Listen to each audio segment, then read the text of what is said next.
तर दुसरीकडे महायुतीच्या जळगाव लोकसभेच्या उमेदवार स्मिता वाघ आणि रावेर लोकसभेच्या उमेदवार रक्षा खडसे या दोघेही आज आपला उमेदवारी अर्ज दाखल करणार आहेत। सकाळी 11 वाजता भाजप कार्यालय ते जिल्हाधिकारी कार्यालय अशी भव्य पदयात्रा काढली जाणार आहे।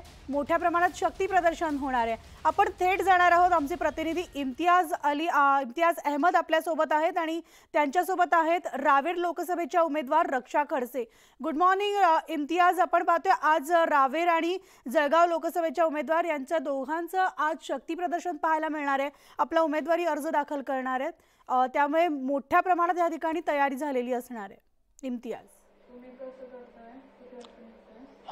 मॅम, नक्की आज रावेर लोकसभा मतदारसंघाचे उमेदवार रक्षा खडसे हे आपला आज अर्ज जळगाव येथे जिल्हा कार्यालयामध्ये इथे दाखल करणार आहे। आज आपल्यासोबत आज खासदार रक्षा खडसे जे भाजपचे उमेदवार आहे ते आपल्यासोबत आहे। आपण त्यांच्याकडून जाणून घेऊ नेमकं त्यांचं कसं असणार आहे शक्ती प्रदर्शन वगैरे।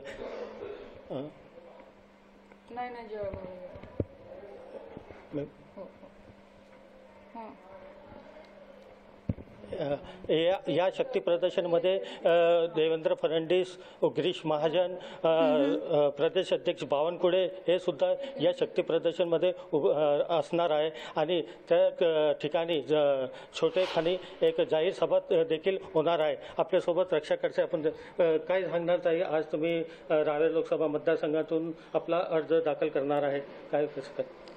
आज इथे आदरणीय आमचे नेते देवेंद्रजी यांच्या उपस्थितीमध्ये उपमुख्यमंत्री आपल्या महाराष्ट्र राज्याचे आहे ते आदरणीय गिरीश भाऊ असतील, त्याच्यानंतर इथले आमचे पालकमंत्री गुलाबराव पाटील, त्याच्यानंतर अनिल भाईदास पाटील आणि सर्व महायुतीचे सर्व पदाधिकारी, सर्व आमचे कार्यकर्ते यांच्या उपस्थितीमध्ये आज मी माझा उमेदवारीचा अर्ज दाखल करत आहे।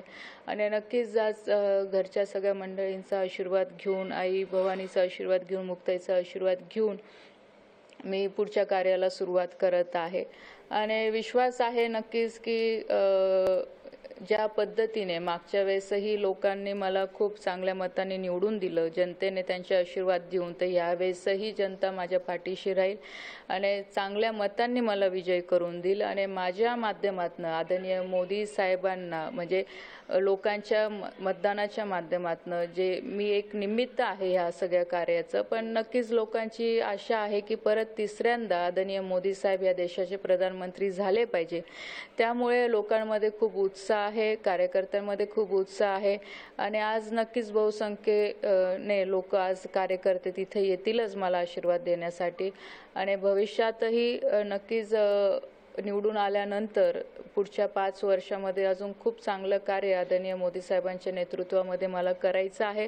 10 वर्ष मला जनतेने मला संधी दिली। 10 वर्षामध्ये माझ्याने जे जे शक्य होईल ते मी मतदारसंघासाठी कार्य करायचा प्रयत्न केलेलाच आहे। एक विकासाचं मिशन घेऊन, एक विजन घेऊन मी पुढच्या 5 वर्षामध्ये काम करणार आहे। आज आपल्या समोर शरद पवार गटाचे श्रीराम पाटील हे उमेदवार उभे आहे, याकडे आपण कसं बघतो? बघा, ही निवडणूक मी आधी सांगितलेली निवडणूक ही निवडणूकच असते। शेवटी आज नक्कीच माझ्यासमोर श्रीराम पाटील नव्हे तर अनेक उमेदवार उभे आहे। ह्या निवडणुकीमध्ये अनेक उमेदवार ह्या निवडणुकीला समोर जाणार आहे, पण मला माझ्यावर विश्वास आहे। जे कार्य मी मागच्या 10 वर्षात केलेलं आहे त्याच्यावर विश्वास आहे, जनतेवर विश्वास आहे। आज भारतीय जनता पार्टीची सगळी ताकद माझ्या पाठीशी उभी आहे आणि लोकांचा विश्वास माझ्यावर आहे। म्हणून समोर कोणी उमेदवार जरी असला तरी माझं ध्येय हे ठरलेलं आहे।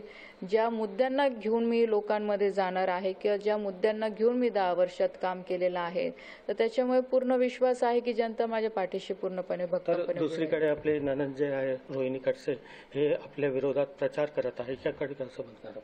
बघा, मी आधी सांगितलं ही निवडणूक जी आहे ही काही म्हणजे आम्ही असं नाही म्हणू, विचारांची निवडणूक आहे आणि शेवटी आज मी भारतीय जनता पार्टीची कार्यकर्ता आहे। आज मोदीजींच्या विचारांवर मी चालणारे आहे। म्हणून समोर कोणी कितीही मोठं असेल किंवा कोणी नेता असेल मला त्याची चिंता नाही, कारण की मतदार तुमच्यासोबत असणं गरजेचं आहे आणि आज रावेर मतदारसंघातला मतदार हा माझ्यासोबत आहे। अगदी बरोबर आहे इम्तियाज. आपण पाहिलं की रावेरमधून रक्षा खडसे आज आपला उमेदवारी अर्ज भरणार आहेत आणि या ठिकाणी जोरदार शक्ती प्रदर्शन केलं जाणार आहे. भाजपचे अनेक दिग्गज नेते या अर्ज भरतेवेळी सोबत असणार आहेत. तिथले सगळे अपडेट जाणून घेऊ. तुर्तास धन्यवाद आणि अंतर बातमी धाराशिवमध्ये.